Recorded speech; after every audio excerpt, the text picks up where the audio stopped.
그 반응을 봐가지고 이 강의를 하면서요. 아까 그 제가 토크를 냈던 그 프로세스라든지 아니면 제품 개발 프로세스 혹시 뭐 어제하고 그저께 공부를 하셨다고 하는데 제가 원래 제품 개발 이론을 제가 전공했습니다. 석사 때. 목적에 맞는 설계. 수단을 가지고 목적을 찾아내고 수단을 이렇게 매칭하는 그런 최적화 이론을 제가 했는데 그런 거에 대해서도 이야기를 좀 해드릴 수 있을 것 같고요. 그 다음에 성공의 원리에 대해서 제가 좀 이야기를 해드릴게요. 그런 걸 이야기를 드렸는데 이런 게 기술 경영과 무관하지 않습니다. 기술 경영에 대해서 제가 다시 한번 정의를 했냐면 여러분들이 기술 경영을 공부하는 목적, 왜 기술 경영을 공부해야 되느냐, 왜 공부를 해야 되느냐, 그거는 결국 높이 올라가기 위해서입니다. 여러분들이 높이 올라간다는 게 CEO가 될 수도 있고 CTO가 될 수도 있고 아니면은 뭐 국가를 경영하는 최고 책임자가 될 수도 있고 아니면 국가기관장이 될 수도 있고 모든 가능성을 열어놓고 공부를 하십시오. 그리고 여기 계신 분들이 전부 다 국가에서 이렇게 CEO는 될 수 없잖아요.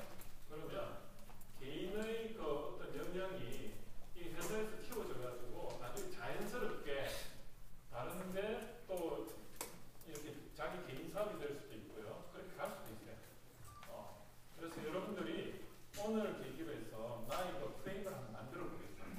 어떤 경영 역량을 한번 만들어 보겠다 생각하고 프레임 요거 하나 딱 기억해 나가겠다 이렇게 생각하시면 오늘 이 받은 이 내용을 딱 가지고요. 한번 경영 관련된 책을 한번 다 보세요.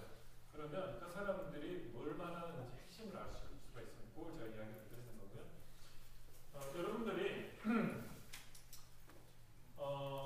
뭐 이렇게 이제 오늘 이제 하는 게 대상이 뭐 기술 기반 이제 임원들이라든지 아니면 기술을 좀 알고 이제 경영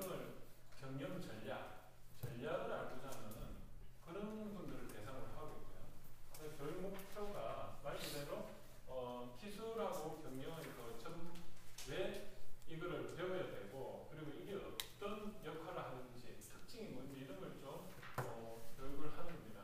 그 핵심은 뭐냐면 T자의 인간입니다. 혹시 들어보셨습니까? T자입니다. 삼성이 원하는 인재도 T자형이고 그 T가 결국은 넓게 보고 깊게 생각할 줄 아는 그런 인간형입니다. 그래서 그런 내용을 좀 구체적으로 이야기 드리고 그래서 여러분들이 이걸 공부를 했을 때 아까 제가 해왔던 그런 뭐 특허를 낸다든지 아니면 제품을 이상적으로 설계를 잘 한다든지 아니면 경영을 잘하는지 이런 만능 인간이 될 수가 있다는 것을 제가 조금 제 이야기를 하는 거예요. 제 자랑이 될 수도 있겠지만 제 경험을 가지고 이야기를 드리는 겁니다. 자, 뭐 오늘 뭐 이런 이제 MOT 개요에 대해서 계속 설명을 오늘 오전에 하고요. 그리고 오후에는 T자의 인재에 대해서 그리고 기본 경영 역량 그리고 경영 실무에 대해서 예시를 들어가 제가 이야기를 좀 드릴 겁니다. 원래는 이 강의가 3일짜리 강의입니다. 제가 작년에는 현대중공업에서 전산 담당 부장, 과장, 그리고 이제 신입사원 몇 명 이렇게 해서 임원을 대상으로 제가 강의를 했습니다. 거기서 반응이 좋았는데 그 반응이 좋은 강의를 제가 유튜브에 올렸는데 여기 우리 박준범 과장님께서 제 강의를 보시고 이대로 좀 강의해 줄 수 없느냐. 그래서 이거를 원래는 3일짜리 해가지고 8시간 해가지고 24시간 강의인데 이거를 8시간을 좀 압축해서 해줄 수 없느냐. 그래서 제가 이제 이렇게 하겠다고 해가 온 겁니다. 그래서 그런 히스토리 좀 있고요. 그래서 뭐 여기 보면 MOT 개요 그리고 그 MOT 개요를 설명드리고자 T자의 문제가 뭔가 그 전략이 뭔가 사업 타당성이라는 거 혹시 들어보세요? 사업 타당성? 분석? 사업 타당성이 뭔가? 사업 계획서가 뭔가? 그리고 나의 퍼스널 브랜드를 가지면은 나의 인생에 있어가지고 행복이 확보가 되는데 그 퍼스널 브랜드가 뭔가? 나의 비전이 뭔가? 비전과 사랑과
좀 비슷한 내용입니다. 그죠? 수익을 창출한다는 것이지만.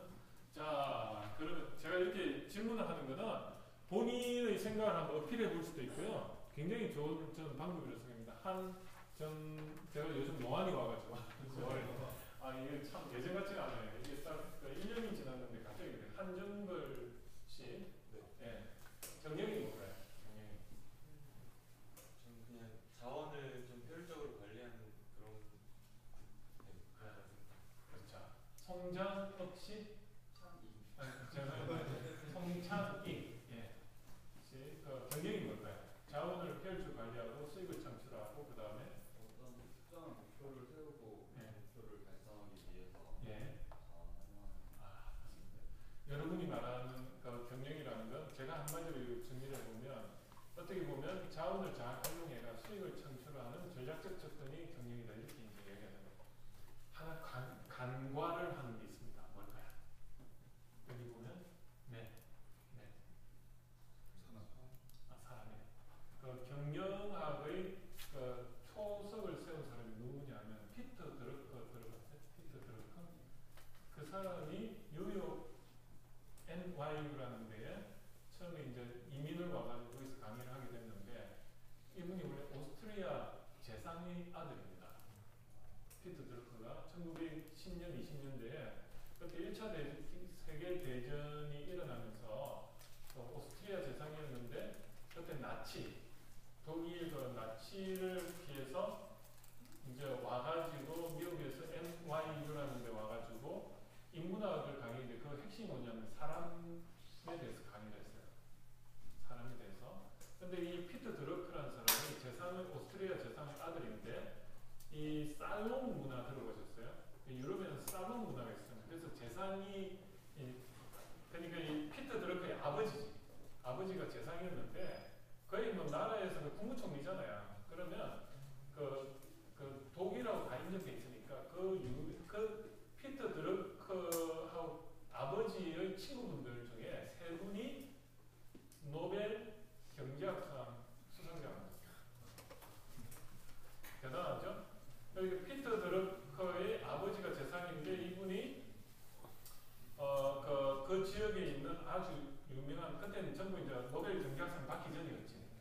이 분들을 자기 집에 이렇게 모아놓고 항상 이렇게 뭐 살롱이라 해가지고 술 한잔하면서 가볍게 뭐 부페하면서 이렇게 토론하는 문화를 즐겼어요. 그게 피터 드러커가 나이가 몇 살이냐? 한 5살, 6살짜리가 맨날 어른들 뭐 역사가 어떻고 행복이 어떻고 인생이 어떻고 이런 이야기를 밑에서 엄마 치마 밑에서 가만히 듣고 있는 거야.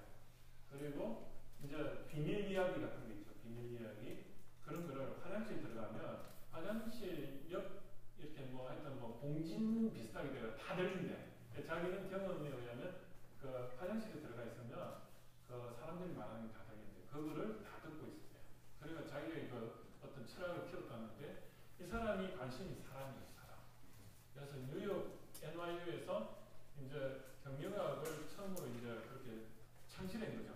그 전에 경제학이 주류였어요. 1920년 전에는 경영학은 있지도 않았어요. 지금 MIT나 똑같은 거예요. 기술 경영에 같은 그때는 학문이 아니고 기술 그 경영이라는 것 자체가 없었어요. 그냥 경제학만 있었어요. 그래서 오스트리아 재상의 아들로서 이제 거기서 사람들이 말할 땐 전부 경제에 관련된 이야기만 한 거예요. 근데 피터 드러커가 가만히 보면 경제는 사람의 심리란 말이에요. 그래서 그걸 이렇게 하다가 자기가 경영에 대해서 이제 마인드를 가지고 자기가 이제 공부를 해가지고 이제 미국에 와서는 자기가 경영에 대한 학문을 이제 이렇게 하겠다고 했을 때 자기 집에 출입했던 그런 유명한 경제학자들이 전부 웃었대요. 비웃었대요. 그게 학문이냐? 너도 오스트리아 재상 아들이니까 너도 경제학을 해가지고 공부를 해서 무슨 경영 말도 안 되는 새로운 학문 그런 걸 하느냐. 그 당시에 그랬답니다. 100년 전에. 근데 100년 전에 경영학이 처음 태동을 했는데 핵심은 뭐냐면 사람이고요. 그 사람의 마음에 대해서 공부하는 게 경영학의 핵심입니다. 조금 이해가 되시죠? 지금 여러분들이 말하는 어떤 자원을 가지고 이렇게 해가지고 하는 거예요. 그건 맞아요. 그건 전략적 사고입니다. 그 전략적 사고와 사람을 중심으로 한 전략적 사고가 경영의 핵심입니다. 그거 하나만 머리에 넣으면 돼요. 경영은 사람이다.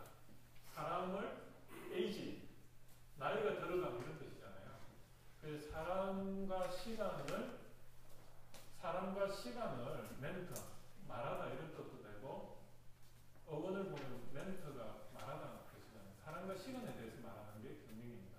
즉 사람과 시간에 대해서 뭔가 관리하는 게 경영이라는 의미로 받아들이면 핵심입니다.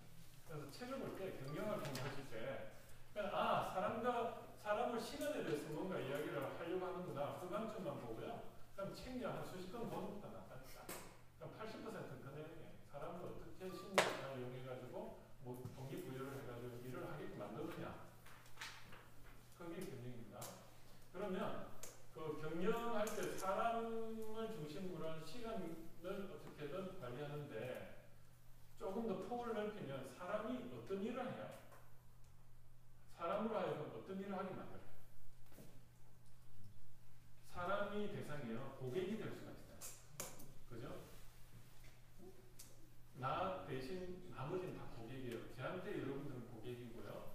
여러분은 회사 내에서 동료들 간에도 서로가 고객이에요. 왜냐하면 내 존재 가치는 고객으로서 다른 사람한테 내가 도움을 줄 때 난 존재 가치가 있지 않습니까? 고객만이 되죠. 그죠? 그래서 여러분들은 결국은 사람이 주체가 대상이 고객이 되는 게 마케팅입니다. 그걸 마케팅이라고 해요. 시장이 어디 있느냐 그걸 알아내는 게 마케팅이에요. 경영은 사람인데 그 사람이 고객이면 마케팅 영역이 되는 거고 그 다음에 우리 회사 내에 사람이면요 조직이 되는 거예요. 조직 관리가 되는 거예요. 그 다음에 사람 머릿속에 있는 걸 대상으로 하는 게 기술이에요. 그걸 어떻게 끌어내 사람으로 하여금 능력을 발휘하게끔 만드는 게 기술이고요. 그 다음에 뭐가 있죠? 돈이에요. 돈은요 어때요? 사람이 될성 싶은 사람한테 벤처 캐피탈이 투자하지 만약에 사람 조직이 그 CEO가 마인드가 안 좋으면 투자 안 하잖아요. 그래서 경영은 네 가지입니다. 넓게 대상이 네 가지. 하나는 시장, 마켓. 그 마켓을 위한 고객을 만족시켜주기 위해서 뭐죠? 조직이 구성이 돼야 돼요. 그걸 사람이라고 해요. 인사관리. 그걸 인사관리라고 해요. 그 다음에 두 번째가 뭐죠? 기술 경영, 기술 관리, 기술 매니징, 기술 트레이닝. 기술을 예측하고 그 기술을 개발하고 차별화시키고 혁신하고 융합하고 그런 거. 혁신이나 융합이나 차별화 같은 말이라는 걸 나중에 알게 됩니다. 세 번째가 뭐냐면 세 번째가 자금 수요 계획, 자금 투자 계획과 자금 조달 계획 그 두 가지가 재무 관리예요. 재무 플래닝. 그래서 네 가지입니다. 그 경영의 대상은요 마케팅, 그 다음에 인사 관리, 기술 관리, 그 다음에 재무 관리. 그 네 가지가 여러분들이 앞으로 넓게 봐야 되는 부분. 그 중에 지금 기술 관리 쪽은 많은 이야기를 들었을 겁니다. 이때까지 기술 개발 관리로 해가지고 뭐 이때까지 공부한 게 다 그쪽일 것 같은데 나머지 마케팅이 뭐고 그 다음에 조직 관리가 뭐고 그 다음에 재무 관리가 뭔가에 대해서 여러분이 좀 관심을 가지고 보는데 그 핵심은 뭐냐면 그걸 움직이는 원리의 핵심은 사람이라는 거예요. 그런데 사람이 어디에 지배를 받죠? 환경이죠. 또 환경인데 어떤 환경? 우리가 예를 들어가지고 행복하지 않은 이유가 뭡니까? 행복하지 않은 이유가 좀 이건 철학적이에요. 이런 건 세상이 이야기 안 하는 걸 저는 이야기하고 있어요. 행복하지 않은 거하고 경영하고 어떤 차이가 어떤 관계가 있는가? 행복하지 않다는 것은 욕구 불만이 있다는 생각이 안 듭니까? 뭐 내가 뭐 하고 싶은데 욕구 불만이 있어. 그러니까 행복하지 않은 거예요. 그 욕구가 뭐죠?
그 돈, 재무, 그래서 이제 네 가지고, 그럼 그 사람을 움직이는 핵심이 뭐냐면 욕구다.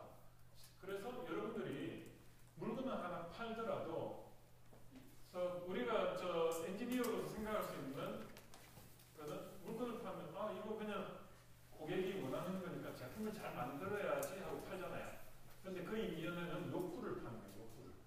그 고객이 이걸 샀을 때 5가지 욕구 중에 무엇을 만족시켜주는가.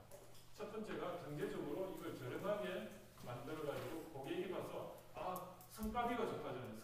성능대 가격비, 성가비가 좋아서 그 고객이 싸게 샀다는 그 느낌을 받게 한다든지. 아니면 두 번째가 뭐죠?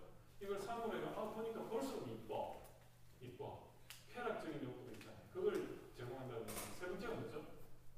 이걸 샀더니 내 건강에 도움이 되거나 이걸 사용하는 게 안전해. 웰빙 욕구죠. 힐링도 돼. 그게 안전해. 네 번째가 뭐죠? 이걸 샀더니 사람들이 이거 어디서 샀어요? 하고 관심을 가지죠.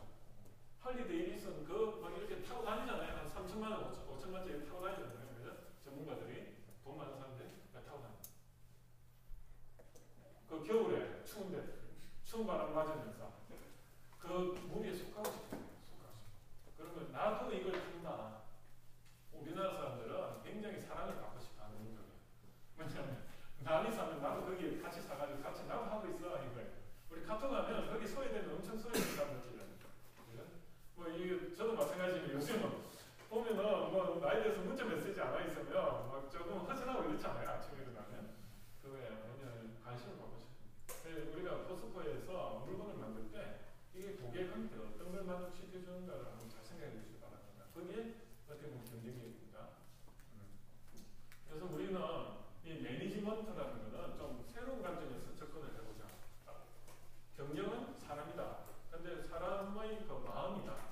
그리고 경영의 대상은 네 가지다. 마케팅, 그 다음에 인사관리, 그 다음에 기술관리, 재무관리, 그 네 가지다. 그런데 우리가 기술관리는 좀 받아왔는데 나머지 세 개가 내가 모르는 영역이다. 그래서 그걸 보완을 하면 나는 경영자로서 자질이 생기는 거다. 그리고 나는 CEO나 CTO까지 갈 수 있는 비전이 생기는 거다. 그리고 여러분들이 만약에 부서를 회사에서 만약에 옮겨줬다. 그러면 어떻게 받아들여야 돼요? 나는 이거 하고 싶은데 나를 왜 이런 데 보냈지? 내가 자천됐나? 이런 생각할 필요 없다는 거예요. 재수. 난 또 새로운 걸 또 배울 수 있으니까 너무 감사하게 생각해요. 이것도 열심히 해. 열심히 하면 너 이거 이제 해봤으니까 이거 해. 또 이거 해. 열심히 해가 또 성과내. 그게 오히려 미래에는 더 도움이 되지. 하나만 자꾸 열심히 하면 그 명장으로서 갈 수 있는 방법.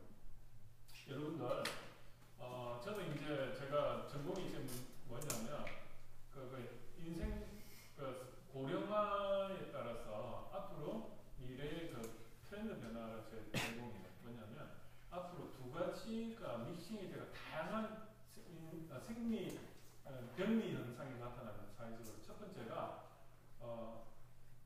인구 고령화예요. 예전에 70세에 죽는 프레임으로 모든 걸 들이댔는데 지금은 100세에서 여러분 나이는 120세예요. 120세 프레임을 하면 2배로 늘어나면 옛날에는 결혼을 26세에 했어야 돼요. 왜냐면 70세에 계시는 걸 보면 26세에 해야지 부모님한테 손자도 하나, 내가 한 60세 됐을 때 손자를 볼 수가 있거든. 근데 지금은 몇 세에 결혼을 해도 손자를 볼 수 있다? 40에 해도 손자를 볼 수 있다. 내가 100세 되더라도 한 20년 손자가 그럼 40세까지면 20대에 최소한 삼수 정도 하고 공부하기 싫어 군대 갔다 오고 그리고 내가 마음 잡고 한 30세부터 한 10년 바짝 공부해도 박사가 될 수 있는 그런 세상이에요. 그리고 지금은 여러분들 고등학교 어디 나왔냐 물어봐요? 안 물어봅니다. 의미가 없어요. 요즘은 대학교도 별로 안 물어봐요. 저도 대학교 친구들 만난 적이 거의 없어요. 한 20년도 안 만났어. 근데 지금 졸업한 석사나 박사는 제가 지금도 먹고 사는데 도움이 돼요. 지금 같이 강의해 오신 분도 석사 같이 하신 공부도 박사도 같이 하는데 이런 분들이 이제 같이 코워크가 되는 거예요. 그리고 내가 도움도 줄 수 있고 도움도 받을 수 있고 이런 거지. 그런데 앞으로 여러분들 40세 딱 되잖아요. 여기 계시지만 한 10년만 저 40인 줄 알았어요. 20대인 줄 알았어요.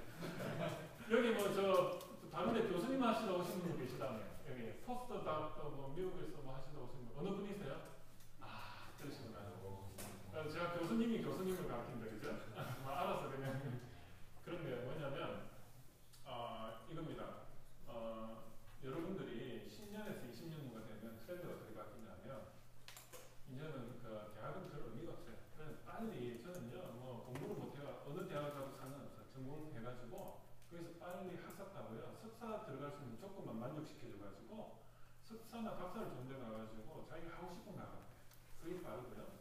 그리고 다양한 경험 한 3년씩 한 3개 정도 이상하니까 거기 학부나 석사, 박사의 그 경험도 좋고 그런 공부적인 경험과 실무에서의 그 한 3년에서 5년을 내가 했던 거 그런 게 한 서너 군데 이렇게 하면은 그거를 동시에 한 요거 A의 그 공부로서의 그런 경험 그리고 그 현장에서의 그런 실무로서의 경험이 요 직급 그러니까 뭐 재무도 좀 다뤄보고 인사도 다뤄보고 그 다음에 기술도 다뤄보고 마케팅도 다뤄보고 이런 한 5가지를 동시에 아는 사람은 그 영역은 자기 거밖에 없는 거예요. 필요를 했는 데다가 그 나머지라면 그런 사람이 각광을 받아요. 제가 지금 이제 조금씩 이렇게 이렇게 불러주시고 하는 건 제가 기술에서 기술이라는 걸 알고 그 다음에 경영이라는 걸 알고 제가 로봇이라는 걸 알고 그 다음에 또 인체 역학을 하거든요. 그래서 다른 데 대학에서는 제가 해부 생리학을 강의를 해요. 제가 이해가 돼요? 박사님들 대상으로 제가 해부 생리학을 강의를 한단 말이에요. 이해가 돼요? 아예 막 극과 극을 하니까 그 중간에 뭐가 나오는 거예요. 그건 내밖에 못하는 거예요. 그러면 내 얼굴만큼 다양한 잡이 나오는 거예요. 그래서 앞으로는 2만 불에서 4만 불 갈 때는 여러분들 때는 그냥 획일적으로 한 분야에서 김연아와 같이 그런 분도 있어야 돼요. 피계에서 이렇게 열심히 해가지고 거기서 1등만 기억하는 이런 세상도 있는 반면에 앞으로 패러다임이 뭐냐면 한 2개까지는 갖출 수가 있어. 예를 들어 기계공학을 넣어가지고 나온 사람은 우리나라에 몇십 년 동안 배출이 됐으면 얼마나 많겠어요. 몇십만 원, 몇백만 명 중에 1등 하는 게 너무 있는 거야. 그런데 기계공학을 했는데다가 경영을 같이 알면은 그래도 한 몇천 명으로 줄어들잖아요. 그죠? 2개를 동시에 할 수 있는 사람. 거기다가 내가 결정적으로 그 해부 생리학을 해버렸다. 그러면 내밖에 없어요. 그러니까 혼자는 먹고 살 수 있는 거예요. 그게 경력 개발이에요. 그게 융합이고 차별. 그래서 차별하면 다른 게 아니고요. 제가 특허 원리에 대해서 나중에 설명을 드리겠지만 특허 원리도 똑같아요.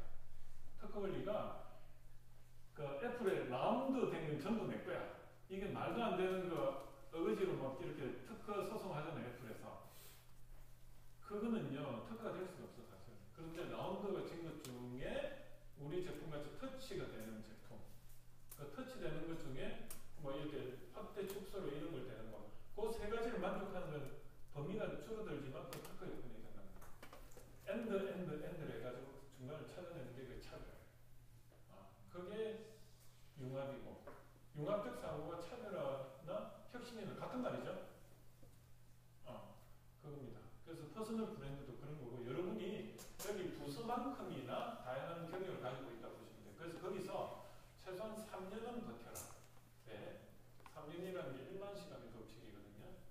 그 하루에 10시간씩 하면 1000일이잖아요. 그럼 10,000시간인데 7,000시간을 하면 겨우 먹고 살고 한 10,000시간 하면 누구 앞에서 떠들고 있답니다. 그래서 3,000시간 차이가 많은데 그만큼 치열하게 사시라는 거예요. 그래서 도쿠가와 이에야스라는 그 이제 일본 그 명치 시대에 16세기에 그 사람이 한 말이 기억이 나요. 뭐냐면 흔들리는 자그마한 바위 위에서 3년을 버텨라. 그럼 너는 전문가가 된다. 얼마나 힘들겠어. 흔들리는 바위 위에서 안 떨어지려고 이렇게. 그게 인생이거든요. 저도 가만히 생각해보니까 창업을 해가지고 정말 안 망하려고 생존을 위해서 살았는데 나도 모르게 이제는 여유가 생긴 거예요.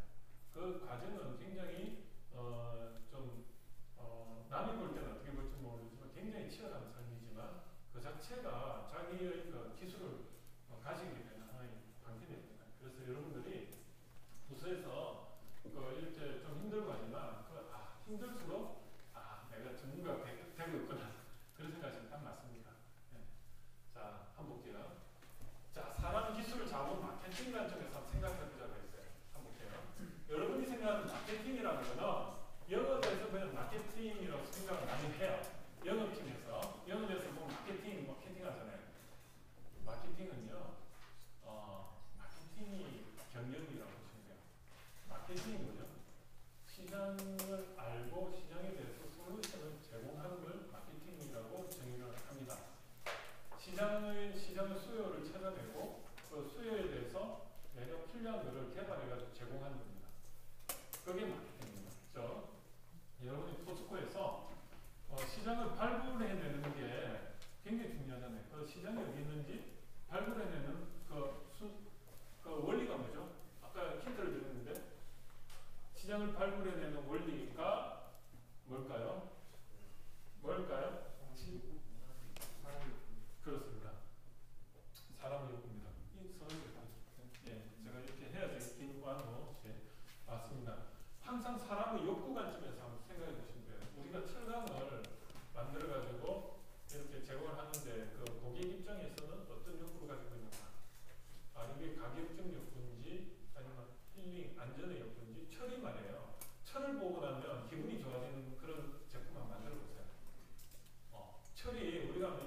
전자적으로 뭔가 조합이 있을 거야. 그럼 그게 빨리 아닌 처리하거나 늦게 천천히 처리할 때에 따라서 그 어떤 알갱이 조직 구성이 달라지고 뭐 그 전자 조합이 달라진다. 그러면 거기다가 뭔가 물질을 살짝 넣어가지고 그걸 전자적으로 뭔가 조합을 좀 다르게 이게 에너자이징한 철을 만들어가지고 사람 인체 생리하고 라이프 사이클하고 웨이브 같이 나오는 뭔가 파장을 해주는 반도체적인 역할이 있다. 그러면 예를 들어 이거예요. 졸음을 방지하는 차. 별게 다 나오지. 이 차는 포스코에서 만든 철로 만든 차는 앉으면 잠이 안 와.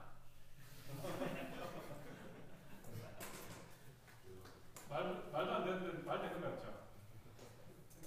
포스코에서 생산하는 거는 철인데 이거는 사람의 생체 리듬하고 웨이브를 공진을 줘가지고 상세 간섭을 주는 거예요. 보강 간섭이 아니고 보강 간섭을 하면 잠이 더 오는 거야. 이렇게 웨이브가 이렇게 내가 아주 편안하게 가는데 이 사람의 웨이브와 다르게 여기에 자동차라는 게 전기가 움직여서 하는 자동차인데 웨이브가 발생하는데 거의 잠이 안 오는 어떤 철의 성분이 있다. 될 것 같아? 안 될 것 같아? 괜찮죠? 그런 건 만들어요. 말도 안 되는 것 같은데 말 되잖아요. 사람의 욕구를 조금은 간파를 하면 좋은 제품이 뭐가 나옵니다. 그죠? 그러면 여러분들이 전자공학도 알아야 되고 화학도 알아야 되고 인체 생리 웨이브도 알려면 생체 역학도 좀 알아야 되고 생체 조직문도 알아야 되고 세포 DNA에 대해서도 좀 알아야 되고 미토콘드리아가 뭐고 그래서 뭐 어떤 식으로 되는 것도 알아야 되고 다 알아야 되잖아요. 뭐 중추신경이 뭐고 뭐 교감신경이 뭐고 부교감신경 이런 거 다 알아야 돼요. 그러니까 결국은 인간이 중심이라는 거 그런 걸 좀 말씀드리는데 자 볼게요. 마케팅이요. 요 네 가지로 같은 말이에요. 같은 말을 매번 반복하는데 마케팅이라는 건 고객 니즈 이게 특허 원리를 제가 설명을 이제부터 드리는 겁니다. 니즈가 뭐죠? 욕구, 그죠? 필요성. 항상 뭘 하더라도 필요성이 있어야 됩니다. 내가 일을 하는데 열심히 하는데 필요성이 뭔지도 확인 안 하고 하는 것은 문제가 있다는 거예요. 그래서 니즈가 있어야 되고 그 니즈에 대해서 수단을 찾아내는 거죠. 그게 뭐죠? 트리즈죠.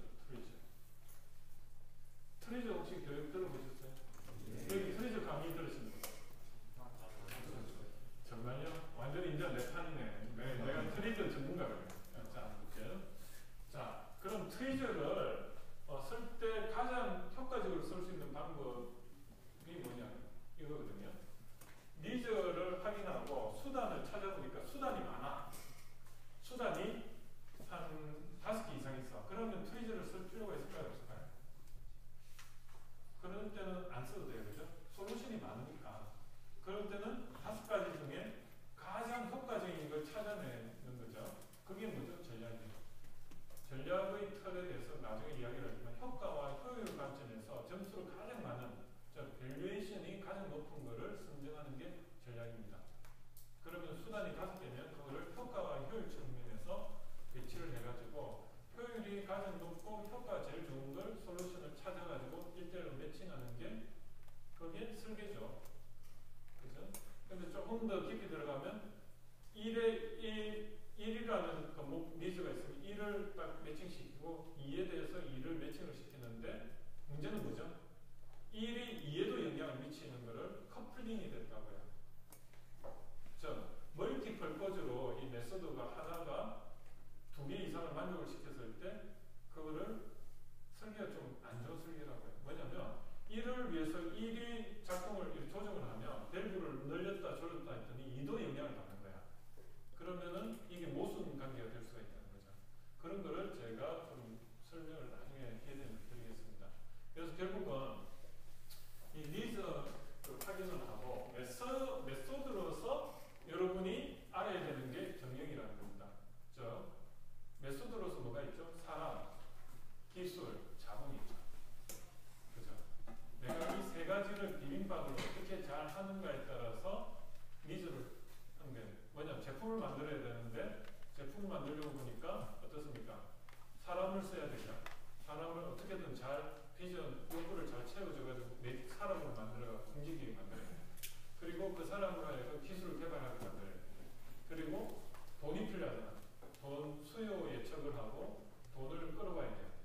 요 세 가지가 뭐죠?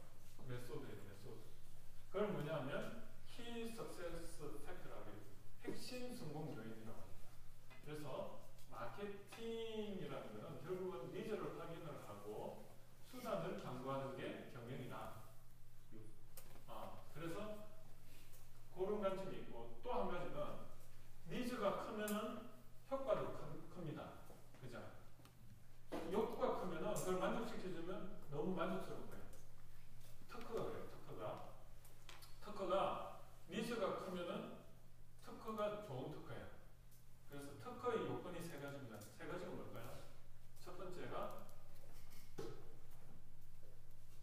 필요성이 있을 것. 문제를 해결하는 필요성이 있어야 돼요. 두 번째가 뭐죠? 실현 가능성이 있어야 돼요. 그게 메소드 관점이에요. 그죠? 세 번째가 뭐죠? 남과 다를 것. 찾으라. 독창성이죠. 오리지널리티. 그 오리지널리티가 아까 말했던 게 뭐죠? 기계만 행사라기보다는 기계와 전자를 같이 하는, 거기다가 생물까지 했으면 그 오리지널리티가 거기 생기잖아. 거기 찾으라고 요구하는 거. 혁신이고. 아이폰이나 애플사가 그런 전략이지 않습니까? 하나만 기술 보면 다 범용적인 거야. 근데 그 중간 정력을 찾아내니까 새로운 어떤 가치를 창출해낼 수 있어요. 그게 혁신입니다. 그러니까 혁신이라는 게 뜬금없이 내가 그 신으로서 천지창조하는 그런 게 아니라 기존에 있는 거에 대해서 내가 잘 알고 그 기술적 특징을 가지고 잘 비빔밥을 만들면 그게 창조합니다. 우리나라 사람들이 굉장히 좋은 문화를 갖고 있습니다. 뭐냐? 비빔밥 문화. 뭘 가지고도 다 비빔밥을 먹는 거예요. 그래서 밥맛을 쓰면 다 넣으면 맛있게 되잖아요. 그래서 그겁니다. 여러분들이 이 기술 경영이라는 것은 결국 그겁니다. 니즈를 확보하고 메소드를 강구하는 방법이 있고, 메소드를 가지고 니즈를 찾는 방법이 있어요. 특허는 두 가지 접근인데, 하나는 문제의식을 가지고 문제가 뭔지를 알아내고요, 수단을 찾아내는 방법이 있고요. 하나는 이 물질이 희한한 물질이야. 그럼 이거를 어디에 사용하지 하고 찾아보고 그거를 찾아내서 기술하는 게 특허의 승인 요건입니다. 예를 들어볼까요? 제가 이제 그때 대우전자 고등기술연구원에 좀 있었어요. 그때 거기서 지도 교수가 누구 있냐면 여러분과 같이 이런 인재개발위원회예요. IAE라요. 고등기술연구원인데 그 대우에서 출연회가 만든 하나의 연구기관인데, 거기서 이제 보면 아주대하고 석박사 과정도 하고 이랬었어요. 거기에 제가 있었는데, 그때 지도 교수는 그냥 MIT의 서남표 교수님, 카이스트에 그분이 액시오매틱 디자인 기법을 저한테 전수를 해줬었어요. 전사적으로 제가 20명 중에 한 명이었는데, 그 솔루션을 했었는데, 그때 이제 제가 액시오매틱 디자인 기법이 결국은 이제 가장 제가 볼 때는 여러분들한테 권할 만한 기법이고, 그 안에는 그 목적에 맞는 수단을 이렇게 매칭을 시키는 시스템하고, 그게 이제 독립의 법칙 뭐 이런 게 있어요. 그래서 인디펜던트 법칙이라고 하는데, 언커플링 되도록 이렇게 1대1로 하는데, 어떤 거는 수단이 없어. 그럼 수단이 없는 거는 발견을 만들어내야 되잖아요. 만들어낼 때 트리즈를 쓰는 거예요. 제가 1050건을 특허를 냈던 이유 중에 하나가, 전 전사적으로 솔루션으로서 대우 군산공장이나 아니면 대우자동차 A100, T100에 갈 때 라노스 무기라 개발할 때 제가 이제 거기에 컨설팅을 했었습니다. 그때 제가 이제 TMA라고 들어보셨어요? 방막 미러, 팀 미러 액추에이터 해가지고 지금 LCD 프로젝트 있죠. 프로젝트에는 방막 미러 액추에이터 기술이 다 들어가 있습니다. 그 당시는 거의 신기술인데, 미세한 거울들이 전부 반사를 해가지고 이런 LCD 영상을 이런 프로젝트 영상을 만들어냅니다. 그래서 거기에 들어간 핵심 칩을 개발하는데 제가 좀 관여가 되어 있었습니다. 그래서 이제 그런 걸 컨설팅하는데, 저는 그런 걸 잘 몰라요. 모르는데 할 수 있던 게 트리저라 적용을 시키는 거예요. 없는 기술을 만들어내서 매칭을 시킬 때, 그러니까 경우의식을 많이 만들어내야 돼요. 거기에 보면 이제 생각해 보는 그런 이제 39가지하고 40가지 그런 경우의식을 만들어내는 거 있잖아요. 그거를 제가 그때 96년, 97년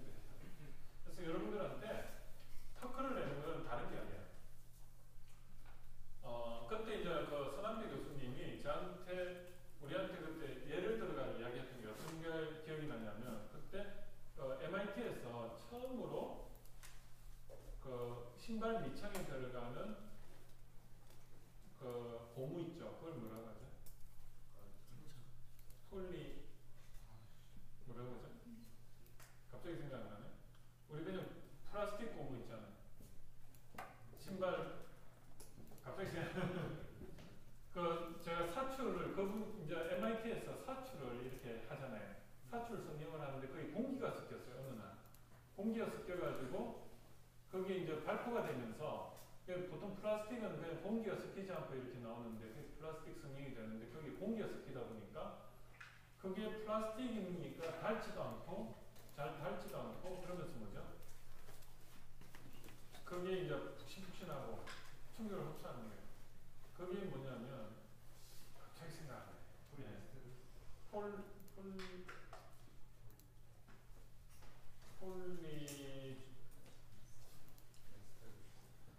그 신발 밑창 같은데 우리 보통 쓰는 거 있죠. 신발 밑창에 쓰는 게 그 갑자기 생각나요. 그 재질이 우리 지금 일반적으로 쓰는 신발 밑창이 전부 고무 재질 같지만 그 플라스틱으로 다 되어 있거든요. 그래서 잘 닳지 않는 거예요. 예전에 고무로 해서 다 닳는데. 그래서 이거를 처음에 이제 연구실에서는 그 이게 이제 실패지요. 재질이 나오는데 공기가 섞인 플라스틱이란 말이에요. 그래서 이거를 처음에는 실패로 단정을 했는데 나중에 이거를 나이키에 팔아먹는 거예요. 나이키 신발 밑창. 지금 여러분들 쓰는 신발 밑창은 전부 다 그 재질입니다. 그런 식으로 아무리 그 실패라고 생각할 수 있지만 거기에 새로운 물질이 발견돼가지고 그걸 가지고 비즈니스적으로 니즈를 찾아낸 게 그게 특허의 요건이 되는 겁니다.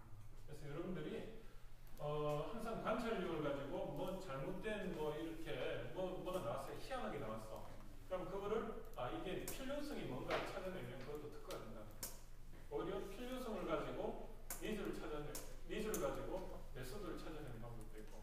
제 경험상 특허는요 두 가지 관점이에요. 하나는 문제의식을 가지고 뭔가 필요성을 찾아내면 특허의 반응이 됐다고 보셔야 돼요.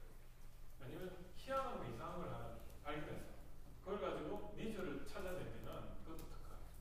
그래서 여러분들이 특허를 내는 거를 그런 관점에서 한번 생각해 보시기 바랍니다. 그리고 물질은 제가 좀 이따 생각나면 말씀드릴게요. 아주 본능적인 단어인데 그게 갑자기 생각나요. 혹시 말씀해 보시겠어요? 우레탄. 네. 폴리우레탄. 그 폴리우레탄이라는 게 다른 게 아니고요. 그 고무로 예전에 했을 때는 잘 달았어요. 그리고 쿠션감도 이거 조절이 안 되는데 고무라는 게 뭐 고무 자체가 이게 쿠션이 그렇게 많이 있지는 않거든요. 딱딱한 고무 같은 경우는 그냥 고무를 쓰면 푹신한데 잘 달아. 그래서 고무라는 게 굉장히 비싸고 그런데 그거를 플라스틱 사출로 해서 해결했다는 거죠. 그래서 폴리우레탄입니다. 그래서 그 폴리우레탄 때문에 우리의 그 인류의 그 경기력이 형성이 된 겁니다. 네. 그래서 뭐 나이키 에어도 나오고 다 나왔죠. 그 다음에 그렇게 했고. 자, 그러면 결국은 기술 경쟁이라는 거를 이렇게 니즈나 메소드, 이펙트 관점에서 생각해 볼 수도 있고 또 하나는 재무적인 관점에서 생각해 볼 수가 있어요. 재무적 관점에서 보면 자, 이 이펙트가 크다는 거는 효과가 크다는 거잖아요. 그러면 그 고객한테 혜택을 많이 준다고 하잖아요. 이익을 준다. 이익을 경제적인 용어로 편익이라고 하더라고요. 우리나라 말로 참 어려워요. 편익을 준다는 말이 이익을 준다는 그 베니핏을 준다는 거예요. 그럼 베니핏을 주기 위해서 어때요? 그걸 만들기 위해서는 비용이 들잖아요. 그걸 코스트라고 해요. 코스트라고 하는데 베니핏 마이너스 코스트를 우리는 경제적으로는 밸류라고 합니다. 그래서 우리가 가치가 얼마냐 했을 때 그 가치는요, 그죠? 베니핏 마이너스 코스트예요. 우리 부가가치라고 들어보셨죠? 부가가치. 그게 같은 거예요. 그래서 가치가 있다 없다면요, 그런 사업가 같은 경우에 한번 물어볼게요. 사업가 같은 경우에 그 사람이 나와 사귀어야 돼 말아야 돼.